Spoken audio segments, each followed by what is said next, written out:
본문은 사무엘하 19장 1절에서 15절. 제목은 다윗의 황궁입니다. 어떤 사람이 요압에게 알렸습니다. 왕이 압살롬을 위하여 울며 슬퍼하고 계십니다. 압살롬의 죽음으로 인한 다윗 왕의 지나친 슬픔은 그를 위해 목숨을 걸고 전쟁에 나가 싸운 군사들을 너무나 곤혹스럽게 했을 겁니다. 그래서 어떤 사람이 이 곤혹스러운 상황의 원만한 해결을 위해서 당시 다윗 아래에서 최대 실권을 갖고 있었던 요압에게 그 사실을 보고했던 겁니다. 왕이 그 아들을 위해 슬퍼한 다음이 그날의 백성들에게 들림에 그날의 승리가 모든 백성에게 슬픔이 되었습니다. 다윗이 이처럼 슬퍼한 것은 죽은 다윗을 반역한 압살롬이 자신의 아들이기도 했지만 그의 죽음이 궁극적으로는 자신의 범죄에서 기인했다는 자책감 때문에 더욱 괴로워했을 겁니다. 승리한 다윗의 군사들은 기뻐하며 당당하게 입성해야 함에도 불구하고 오히려 패잔병처럼 부끄럽고 수치스럽게 입성합니다. 왕은 그의 얼굴을 가리고 큰 소리로 내 아들 압살롬아 압살롬아 내 아들아 내 아들아 불렀습니다.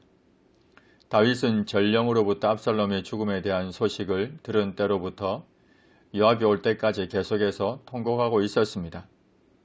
다윗은 그의 아들 압살롬의 죽음을 하나님의 심판으로 받아들이고 감정을 억제하는 가운데 개선하는 군인들을 맞이해야 했는데 그러지 못했습니다. 요압이 집에 들어가서 왕께 말씀을 드렸습니다. 왕께서 오늘 왕의 생명과 왕의 자녀의 생명과 처첩과 비빈들의 생명을 구원한 모든 부하들의 얼굴을 부끄럽게 하십니다. 이는 왕께서 미워하시는 자는 사랑하시며 사랑하는 자는 미워하시고 오늘 지휘관들과 부하들을 멸시하심을 나타내시는 겁니다. 오늘 내가 깨달으니 만일 압살롬이 살고 오늘 우리가 다 죽었다면 왕이 마땅히 여기실 뻔했습니다. 요압은 통렬하게 항의했습니다. 지금 아들의 죽음으로 인해 통곡하고 있는 다윗의 행위가 부당하다고 지적했습니다. 그리고 아들의 죽음으로 인해 왕의 직임조차 소홀히 하고 있는 다윗의 행위를 수정하고자 했습니다.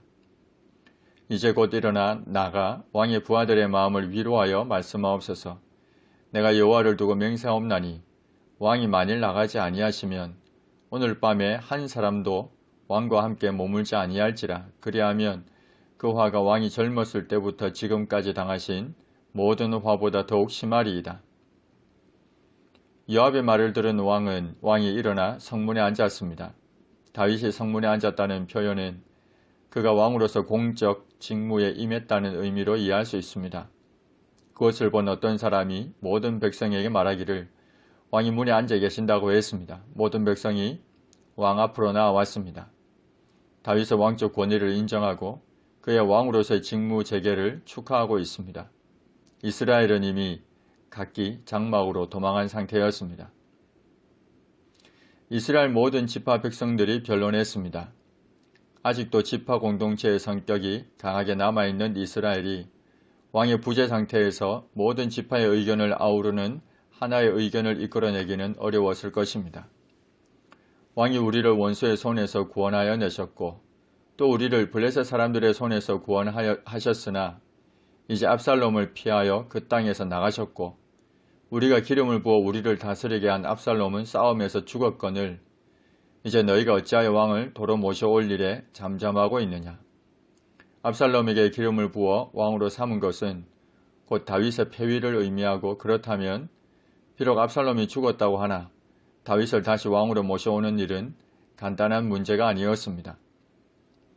이런 상황에서 이제 다윗이 직접 나섭니다. 다윗 왕이 사독과 아비아달 두 제사장에게 소식을 전하면서 유다 장로들에게 말하라고 했습니다. 온 이스라엘이 왕을 왕궁으로 도로 모셔오자 하는 말이 왕께 들렸거늘 너희는 어찌하여 왕을 궁으로 모시는 일에 나중이 되느냐. 너희는 내 형제여 내 골육이거늘 너희는 어찌하여 왕을 도로 모셔오는 일에 나중이 되리요. 다윗은 사독과 아비아달을 통해 유다 장로들에게 유다 지파는 내 형제요 내 고륙이라고 하면서 왕을 다시 모셔오는 일에 앞장서라고 했습니다. 그리고 또 압살롬의 반역에 가담했던 아마사에게도 이르라고 했습니다. 너는 내 고륙이 아니냐? 네가 요압을 이어서 항상 내 앞에서 지휘관이 되지 아니하면 하나님이 내게 벌 위에 벌을 내리시기를 바라노라. 요압 대신에 아마사를 다윗 앞에서 지휘관으로 삼겠다는 말입니다. 다윗이 아마사를 지휘관으로 삼으려 한 것은 유다 지파를 자신의 세력으로 규합하기 위함이고 동시에 요압을 견제하고픈 마음이 있었기 때문입니다. 다윗은 이처럼 모든 유다 사람들의 마음을 하나같이 기울게 했습니다. 그러자 그들이 왕께 전가를 보내 이르되 당신께서는 모든 부하들과 더불어 돌아오소서 했습니다. 왕이 돌아와 요단에 이름에 유다 족속이 왕을 맞아 요단을 건너가게 하려고 길갈로 왔습니다.